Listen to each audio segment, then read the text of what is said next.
കർത്താവേ, നീ എന്നെ സ്വന്തമായി കണക്കാക്കിയെന്ന് ഞാൻ അറിയുന്നതിനാൽ ഞാൻ ഇനി പാപം ചെയ്യുകയില്ല. അതാണ് കാരണം. അല്ലാതെ ശിക്ഷയോർത്തിട്ടോ നമ്മളെ കുറ്റം വിധിക്കുന്ന ഓർത്തിട്ടോ നമ്മളെ തല്ലു അനുഗ്രഹം ഇതൊന്നും അല്ല പ്രിയപ്പെട്ടവരെ ദൈവത്തെ സ്നേഹിക്കാനുള്ള കാരണം.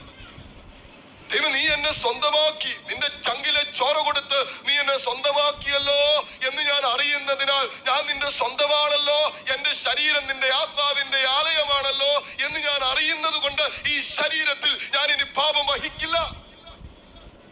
ഇവിടെ ഒറ്റ കാര്യം പറയാനുള്ളൂ. ഗലാത്യ 5:16 വചനം പറയുന്നു, നിങ്ങൾ ആത്മാവിന്റെ പ്രേരണ അനുസരിച്ച് ജീവിക്കുവിൻ, ജഡത്തിന്റെ വികാരങ്ങളെ, ജഡത്തിന്റെ മോഹങ്ങളെ ഒരിക്കലും തൃപ്തിപ്പെടുത്തരുത്.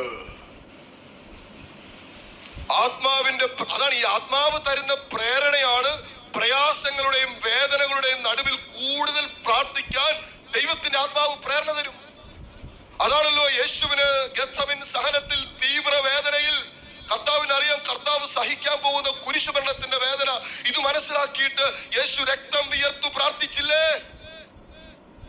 ഒരു പ്രശ്നം കൂടുമ്പോ, വേദന കൂടുമ്പോ, കുടുംബത്തിനൊരു അസ്വസ്ഥത കൂടുമ്പോ പ്രിയപ്പെട്ടവരെ നമ്മൾ കൂടുതൽ പ്രാർത്ഥനയുള്ളവരായി മാറണമെന്ന് ദൈവം ആഗ്രഹിക്കുന്നു.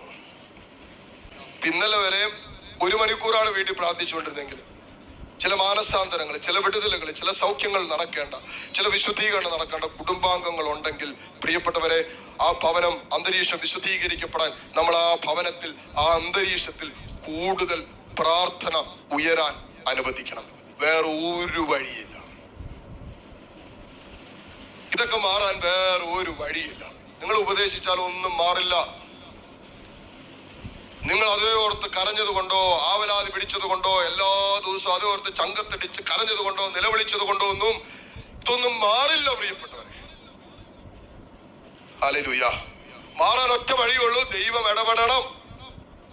ദൈവം ഇടപെടണമെങ്കിൽ ദൈവം ഇടപെടാൻ തക്കവിധം ഒരു പ്രാർത്ഥനയുടെ പിൻബലം, പ്രാർത്ഥനയുടെ കരുത്ത്, പ്രാർത്ഥനയുടെ ഒരു അനോയിന്റിങ് നമ്മുടെ കുടുംബത്തില്, നമ്മുടെ ഭവനത്തിന്റെ അന്തരീക്ഷത്തില് നമ്മളിൽ വളർത്താൻ നമ്മൾ തീരുമാനമെടുക്കണം.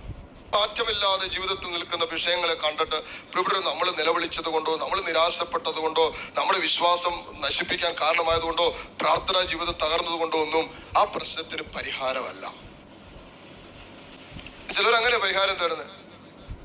പ്രശ്നം കൂടുമ്പോ പ്രാർത്ഥന കുറയും. വിപരീത ഇതിലാ പോയിക്കൊണ്ടിരിക്കുന്നത്. പ്രശ്നം കൂടുമ്പോ പ്രാർത്ഥന കൂട്ടണം. സഹനം കൂടുമ്പോ പ്രാർത്ഥനയുടെ തീവ്രത കൂട്ടണം. നാളെ ജീവിതത്തിൽ കടന്നു വരാൻ പോകുന്ന പ്രലോഭനങ്ങളെ മുന്നിൽ കണ്ടിട്ട് ഇപ്പോഴേ പ്രാർത്ഥിക്ക്.